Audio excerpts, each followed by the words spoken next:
thoughts. The first thing I want to say, it is a confession to an addiction, and that is that I am a news junkie and have been for all of my life. Back even when I was in high school, the McAllister High School, probably today would be called a nerd, but I subscribed to Time and Newsweek and U.S. News and World Report. I read the Oklahoman, the Tulsa World, the McAllister News Capital as a high school student because I loved the news, I loved current events and public policy and knowing what's going on. And where some kids followed sports teams and kept track of statistics with baseball or football, I followed politics and public policy and just consumed the news. And it has guided me all of my life and has been a big part of me to this day. In the car, I've got my XM radio tuned to one of the news channels at home. My wife makes me go to the living room so that she doesn't have to hear MSNBC or CNN or Fox or whatever I'm listening to. But I'm addicted to the news, and I'm a news junkie, and I think it's really important, and it's guided my life. I want to talk a little about my journey as a in public life and relate to you the experiences that I've had with the media, and they've been good. And I've been trained by some really good journalists over the years, given advice and help as a public official. I was a very young mayor of McAllister before I went on the bench. I was 31 years old, and being mayor of McAllister at the age of 31 was a huge challenge. But one that I'll never forget. And I have to mention his name. He has passed on, but Owen Jones was the editor of the McAllister News Capital for many years. And I was this young mayor, and he taught me something that I carried the rest of my life, and that is we would, as the city clerk has mentioned, city government in a town the size of McAllister, city government's the center of attention by the press. And Owen taught me when I was mayor that, and I'll never forget the way he put it. He said, "Steve, the more people know about what's going on at City Hall, the better off you're going to be." And that hit me, and it carried with me even after I became a trial judge in McAllister. Owen was still the editor of the newspaper, and I always felt like, the courthouse or City Hall or wherever is better off if the folks know what's going on. And the news business, the journalists were the conduit to the information. And he taught me things like, what does it mean to be off the record? What does it mean to be on background? He taught me those things, and I've used them all of my life. And what I found was when I trusted a journalist, and many that I knew I trusted, I was able to actually serve the entity, either the court or the city or wherever I was serving, by providing information, because I always felt like, you got to write a story, so why not let it be a story that's based on the facts? So I did a lot of background work with journalists that I trusted over the years, and I found it to be very good. A couple of experiences that I will relate as a judge, the state trial of the Oklahoma City bombing case, I was assigned that case, and due to the obvious difficulty of selecting a jury in Oklahoma County, I moved the trial to Pittsburgh County. And that trial, as you know, was covered by, there were like 37 news organizations that were covering it. several of them every day. The journalists moved to McAlester and covered it every day. And I determined early on, and this is after I'd been a judge for 20 years, I determined that, there's a lot of pressure on the system here to get this right. And that the pressure was on me to see to it that there was a fair trial.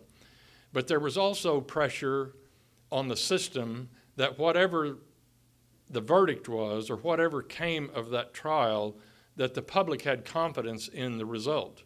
And one way that the public would have confidence is that they know what's going on. And we've got reporters here every day. They're being paid a lot of money, and their news organizations are spending a ton of money moving them to McAlester, renting houses, setting up offices in McAlester. And their editors are expecting a story out of them every day. So I decided, as if I didn't have anything else to do presiding over that trial, I decided that I want to be sure that the news organizations have what they need. And so I set up a system where I would have from time to time what we would call background sit down with the press at the end of the day or early in the morning, and let them ask me, what's going on? Why is this happening? Why did you do this? Why this? Why that? So that they would understand the technical, the goings on of the trial. And it worked. It worked really well. I'd never done it. I tried over 500 jury trials as a trial judge, and I'd never done this before, but it worked, and it helped the process. And I want to give credit to one person, and Paul, you tell him that I mentioned his name, Nolan Clay. Nolan was there. He moved to McAlester and lived there for several months during the lead up and then the trial. And Nolan had an idea, and again, I'd tried a bunch of jury trials, a lot of first-degree murder cases where we had individual voir dire, and obviously we had individual voir dire of the jury in the Oklahoma City bombing case because we needed to talk to some of these jurors outside the hearing of all the other jurors because, we wanted to give them the opportunity to speak their mind without infecting the rest of the jury panel with some statement they would make. And so we would bring the jurors back in chambers to do the questioning. And I trusted Nolan. And he called me at home one night before we began this process. And he said, Judge, would you consider setting up a pool and letting one reporter go in chambers with the lawyers and the juror, and let the one reporter listen to the process and then pool it with the others? Well, I'd never done that before, but I thought, I'm going to give it a try. And it worked. And it was Nolan's idea. It worked. I trusted the journalists. I had a meeting with them, and I said, now, guys, you're going to have to be sensitive about this because the whole point of going in chambers is to keep the other jurors from hearing something that might cause them to, if somebody says, I think he's guilty and this is why, I don't want all the other jurors to hear it. And picking a jury was a monumental task. But it worked. And, I'm going to give Nolan credit for it here tonight because he came up with the idea. He respectfully asked me. I could have told him no, and there was not a thing he could have done about it because there's no law that would allow me to be ordered to do that. But we did it, and I did it with the idea what Owen Jones taught me back when I was a young mayor, and that is the more people know about what's going on in this trial, the better off the trial and the system is, and it worked. And we finished that trial, and there was a fair trial, and justice was done.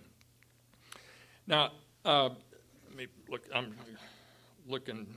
One other thing I wanted to mention, bouncing back to being the young mayor. When I became mayor, every other mayor of McAlester had been, some old banker or whatever, and I had a mind that we're going to have these city council meetings run on parliamentary procedure and Robert's Rules of Order, and we're going to change things up, and it's not just going to be a free-for-all and all. And so I started running the council meetings under parliamentary procedure and Robert's Rules of Order. The city charter said we're supposed to, and why not follow the city charter? And so after 2 or 3 meetings, I'm running the meeting, and I'm citing Robert's Rules of Order, and finally an older city councilman finally spoke up, and he said, "I want to ask something." And I recognized him. He says, "Who the hell is this Robert?" So, who the hell is this Robert? I kept talking about Robert's Rules of Order. Okay, now I want to mention 2 or 3 cases that the nearly 13 years I was on the Supreme Court. Now, at the Pittsburgh County and McIntosh County Courthouse, these rules were followed all the time. I was the chief judge in Pittsburgh and McIntosh County. And my attitude, I told the court clerks in both of those counties that when a piece of paper is file stamped and passed across the desk of the court clerk's office, it's a public record, unless it's a mental health case, a juvenile case, a guardianship case. There are very few statutory exceptions. And I told the court clerks, when there's a file stamp on it, it's a public record, period. And we didn't have any problem because they followed that. But what I found after I came on the Supreme Court, and I had to write some dissents on this because I lost most of these in conference with the other members of the court, there was a routine practice, and there were 2 major divorce cases here in Oklahoma County, that there was a routine practice going on that the attorneys on both sides of a case would just agree to seal records. And the judges were just perfunctory. Well, both sides agree, well, it must be okay. And so they were sealing records, and because both sides agreed, not following the law. And so we had a couple of cases, and I wrote one of them a concurring, and one of them ended up being a dissent, citing, believe it or not, just citing the law. The law says that records are not sealed because everybody agrees. Records are only sealed after there's a hearing, findings of fact, conclusions of law, and a finding that the sealing of the records is in the interest of justice. Well, this wasn't going on. There were no hearings. There were no findings of fact, conclusions of law. There were no orders. It was just the judge was just handed an agreed order, seal the records, the judge had signed it. So I think we've stopped that because my dissent has been now cited, and then my later concurring opinion in another more recent case has been cited, and I think that's ended statewide, and it's been the subject of some discussion at Judicial Conference. And then the other case, what was just mentioned a moment ago, the Mixon case, the football player at the University of Oklahoma, it is a pure coincidence that was my last opinion. That's the last opinion that I wrote after 33 years as a judge. And it's a pure coincidence that happened because we rotate the assignment of opinions at the Supreme Court. But by happenstance, that was the last opinion assigned to me. And we ended up, it was 8-1. It was adopted 8-1. And what I've told people about that case, because it got a lot of attention because he's a football player, and everybody that I talked to who asked me about it, I would correct them and tell them that's not about football. That case has nothing to do with football. That case has to do with the Oklahoma Open Records Act. That has to do with public records. That has to do with the law that if a citizen is arrested, if there is some evidence that is, or some document or video or whatever that is the basis of that arrest, then the citizens of Oklahoma are entitled to know why one of their fellow citizens was arrested. That's a good law. That lets other folks know why one of their neighbors was arrested. And You know, it's a real simple case, but it got all the way to the Supreme Court. And I chastised the trial judge in my opinion because he needed to be chastised. It shouldn't have gotten to the Supreme Court. That's just, you know, just read the law. But sometimes that's asking too much. So that was my last case. Now there's a couple of things I want to bring up here that I made a note to myself about. I've got it written down here, fake news. That's the new term that's been used. And it's, you know, a public official doesn't like what the press is reporting, so it's fake news. And it's an assault on the journalism profession. It's an assault on the media. It was mentioned a moment ago, the enemy of the people.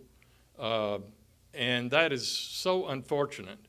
But, you know, if I were a journalist, I wouldn't be too worried about that because I think in a way it almost will help the journalism profession. It will help the news media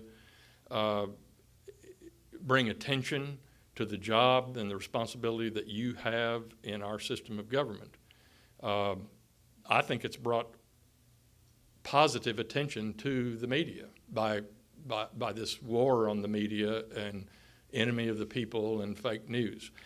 And it causes me, and I had to go back and I had to go research, or I had to Google this to get it, because I love the book and the movie All the President's Men. And I remember in the dramatic conclusion of the movie, Jason Robards played Ben Bradley, the editor of the Washington Post, who was directing and supervising Woodward and Bernstein. And all this war on the media and fake news causes me to remember what Bradley said in the dramatic conclusion. He said, his character in the movie said, "Nothing is riding on this except the First Amendment, freedom of the press, and maybe the future of the country." And I love that. And moving a little to more recent history concerning this war on the media and the fake news business, Marty Baron, who y'all will know this better than I do, I understand, Marty Baron was the editor of the Boston newspaper during the Spotlight, another good movie, the Spotlight investigation of the Catholic Church in the Boston Diocese. Barron was, I think, the editor of the Boston paper there, and now I think he's the editor of the Washington Post. But he was quoted just recently concerning this war on the media. Marty Baron said, "We are not at war, we are at work." And I like that. I want to close, I've talked about the journalism profession, but I want to close talking about my profession for just a minute, the legal profession. I am very proud of my profession and very proud of lawyers and judges. And I spend some time now, since I've retired, I'm volunteering a couple of days a month at the OU Law School talking to law students, and I try to instill in them a pride in our profession. And the legal profession and lawyers throughout the history of this country, if you stop and think and look back, at every turn, every great document, Constitution, Bill of Rights, Emancipation Proclamation, every great document, a lawyer was there, writing, thinking. Every advance in social justice, civil rights, lawyers were there in the lead or consulting or representing folks in court. So lawyers have played a great role in making this country great.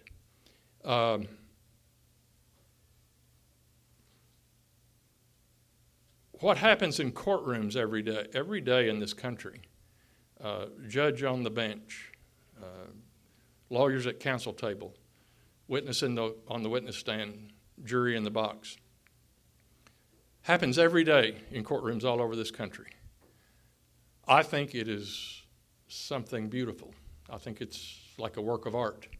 It's just as beautiful as any painting in a museum or any concert at a symphony hall. What happens in courtrooms in this country every day.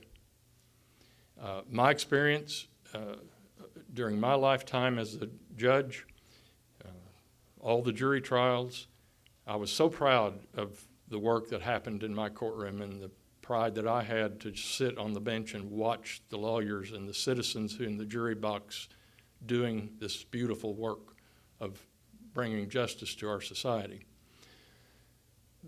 The Oklahoma City bombing trial obviously was, in my life, the most pressure, the most stress. It consumed my life for a year. And I will tell you an experience that I had at the conclusion. History teaches us that McVeigh and Nichols, the motive for their crime was that they hated the government. And in sentencing, at the time of sentencing, I told the defendant that it is ironic that the government that he hates so much is the government that was big enough and good enough and strong enough to give him a fair trial. And that's what lawyers and judges do every day in this country. And I'm very proud of that. And I've spent most of my life trying to do that, and I'm not finished. So,